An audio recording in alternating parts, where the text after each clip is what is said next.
자, 여러분 지난 시간에 이어서 일제강점기 이야기를 계속해서 시작하도록 하겠습니다. 지난 시간에 가장 큰 사건이 3.1운동이었죠. 자, 3.1운동 이후에 독립운동이 어떻게 변화되는지 이야기해 볼 건데요. 여러분 3.1운동은 1919년에 일어났죠.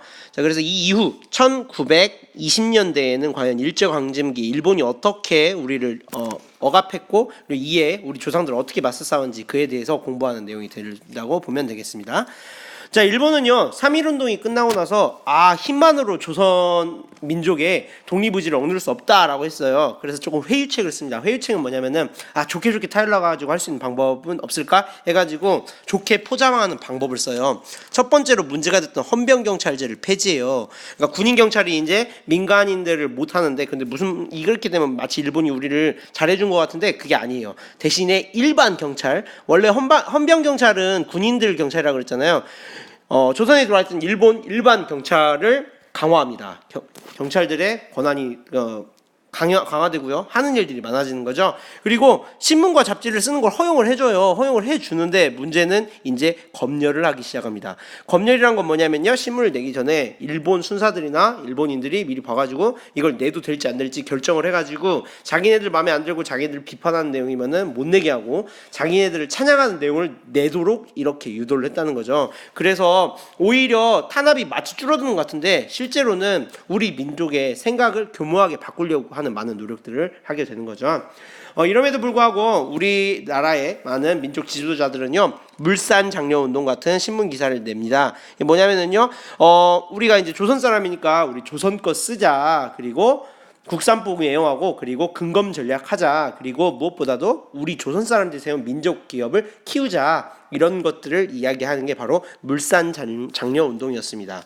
그래서 지난 시간에도 마찬가지지만 독립운동의 방법은요 글로 싸우는 방법이 있고 직접 싸우는 방법이 있고요, 전쟁하는 방법이 있고요, 이렇게 모여가지고 운동하는 방법, 조직적인 방법이 있었죠. 바로 물산 장려 운동은 글로 싸웠던 우리 민족의 싸움 방식이었다고 생각하면 되겠습니다.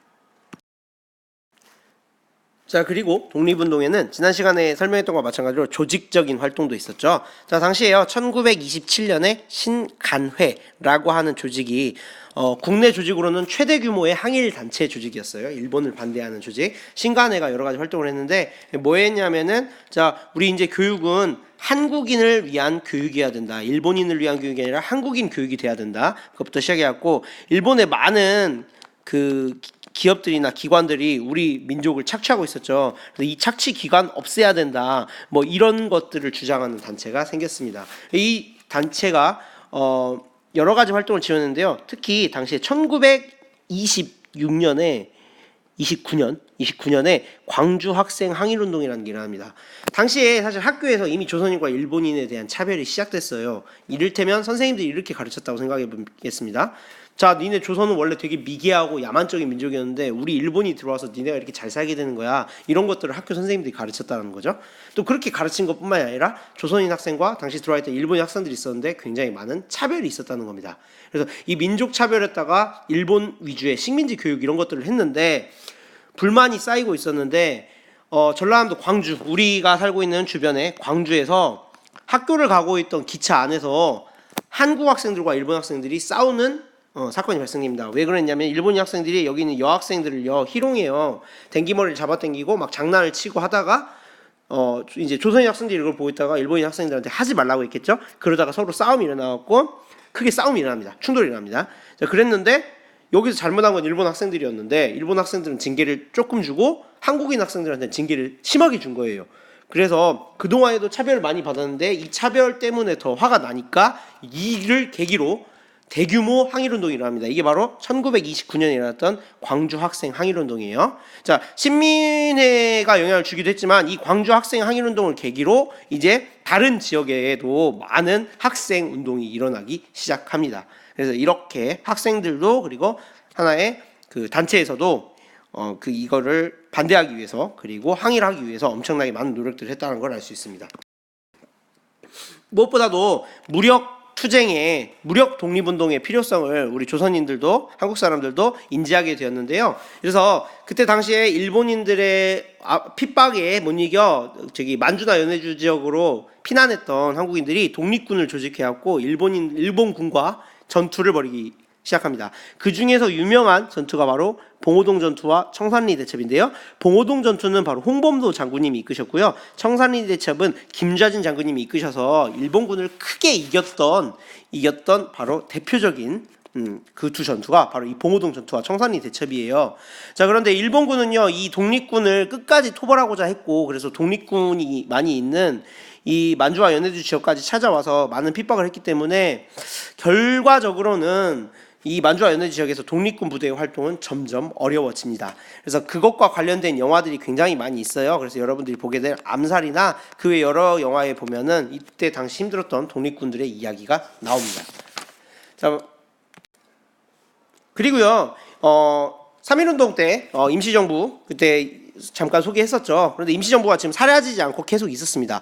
이 시기의 임시정부는요, 주로 어떤 걸 했냐면요, 일단 일본의 탄압이 시작되니까 조금 어려움에 처해 있었어요. 근데 여러분들이 잘 알고 있는 우리의 위인, 민족의 위인 지도자 김국 주석님께서 대한민국 임시정부를 이끌었는데요. 이때 주로 했던 행동은 처단활동이었어요. 처단활동 뭔지 기억나죠? 일제 주요 인사들을 암살하는 활동이었는데 그때 당시 이봉창 의사님께서는 일본의 선생님이 천황이 있다 그랬죠. 히로히토가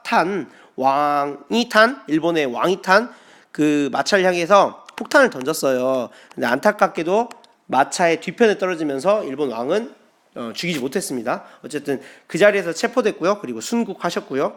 윤봉길 의사님 굉장히 이 거사는 성공한 걸로 잘 알려져 있죠. 이분은요, 1932년에 좀 지난 해죠. 1932년에 상하이에서 발생한 그 중국군하고 일본군하고 서로 싸우는데요. 일본군이 이겨가지고 그 일본군들이 자기네들 기념하려고 이렇게 공원으로 몰려들어요. 그래서 거기서 쐈는데 이때는요, 폭발이 성공해가지고요, 상하이 파견군 총사령관, 그러니까 어떻게 보면은 일본 군인 중에서 굉장히 높은 사람, 이런 사람들을 저격하는데 성공합니다. 그렇지만 윤봉길 의사님께서는 그 자리에서 체포됐고요, 결국은 순국하십니다. 안타까운 일이죠. 어쨌든 임시정부에서는 이렇게 비록 그 일제의 핍박 때문에 어려웠지만 그 와중에서 독립의 정당성과 독립이 필요한 부분들을 알리고 저항하고자 여러 가지 노력, 특히 자신의 목숨을 바쳐서 이런 거사를 진행했다라는 것들을 여러분들이 반드시 기억해야 합니다. 이분들이 이렇게 하시고 돌아가셨잖아요. 우리가 기억해주지 않으면 이분들의 죽음은 아무도 기억해줄 수 없어요. 우리가 반드시 기억해야 될 이름들이죠. 이봉창 의사님, 윤봉길 의사님 반드시 기억합시다. 그리고 무엇보다도 이런 분들이 계신다라는 거 여러분 꼭 기억하셔야 될 분이, 이 이름 꼭 기억해야 됩니다. 바로 누구냐면요, 이회영이라고 하시는 위인이십니다.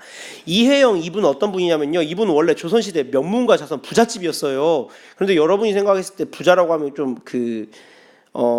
그냥 항상 뭐 일본 일제 강점기가 오면은 일본인한테 잘 붙어 살고 그리고 앞잡이 역할하고 자기 거 지키느라 바쁜 사람으로 알고 있는데, 이 이회영 이분은 달랐습니다. 이분은 원래 부자였음에도 불구하고요, 우리나라가 뺏기자마자 어떻게 하셨냐면은요, 야, 우리 큰 뜻을 위해 죽을지언정 외정 밑에 노예가 되어 생명을 구차하게 이어갈 수는 없지 않느냐 말씀하시고 어떻게 했냐, 자기가 갖고 있는 전 재산을 팔아서 독립운동 자금을 마련하고 만주로 가셨습니다.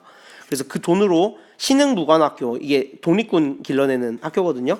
이런 학교 만들고 열심히 독립운동 하시다가 결국은 안타깝게 일본 경찰에 체포되고 고문 끝에 돌아가셨어요. 그리고 그 가족 대부분도 독립운동하다 이렇게 돌아가셨거든요. 그래서 사실 많은 경우가 아니라 이렇게 한 집안 모두가 독립운동에 참여하고 큰 재산을 독립운동에 바친 경우가 흔하지 않는데, 특히 이회영 우리 위인님과 열사님과 의사님과 그 일가족들은요, 이때 모두 다 희생당하셔가지고 선생님이 알고 있기로는 남아있는 후손이 없다고 들었어요. 즉 일가가 독립운동에 바치다 보니까 일가가 몰살돼 버린 거죠. 그렇기 때문에 더욱이 이런 분들은 우리가 기억하지 않으면 역사 속에 잊혀버리고요, 우리가 기억하지 않으면 또 이런 일이 일어났을 때 이회영 같은 위인이 생기는 게 아니라 우리 어떻게 보면은 돈이 많다는 이유로 오히려 더 새로운 외 세력에 붙는 그런 앞잡이들이 더 많이 생겨날 수도 있겠죠. 그래서 우리가 이런 분들을 반드시 기억해야 됩니다. 자, 말이 길었는데요, 6월, 지금 아마 여러분들이 6월에 이 동영상을 보게 될 것 같아요. 6월은 호국 보훈의 달입니다. 우리 민족과 우리 조선, 그리고 우리 민족의 정기, 영혼을 지키기 위해서 자신의 목숨과 그리고 전 재산, 그리고 심지어는 온 가족의 운명까지 바쳤던 이 민족 지도자들과 열사님들을 우리는 반드시 기억해야 됩니다. 교과서에는요, 김구, 홍범도, 김좌진, 이봉창, 윤봉길, 이회영, 씨 등 씨라고 말하면 안 돼요. 이분들은 굉장히 위대하신 분들이기 때문에 이와 같은 위대한 위인들이 나와 있지만요. 사실은 우리가 알지 못하는 그리고 여기에 기록되지 않은 더 많은 열사님들과 독립운동에 몸바치신 여러 우리의 조상님들이 있다는 사실 여러분들이 반드시 기억하면서요. 이 동영상은 여러분들 다 기억하지 못하더라도 반드시 이런 분들이 있었다라는 그 사실만큼은 기억해주기 바라겠습니다. 좀 길었죠? 그만큼 중요한 동영상이었다고 생각합니다. 자, 선생님 오늘은 여기까지 하도록 할게요. 다음 시간에 보겠습니다. 바이바이.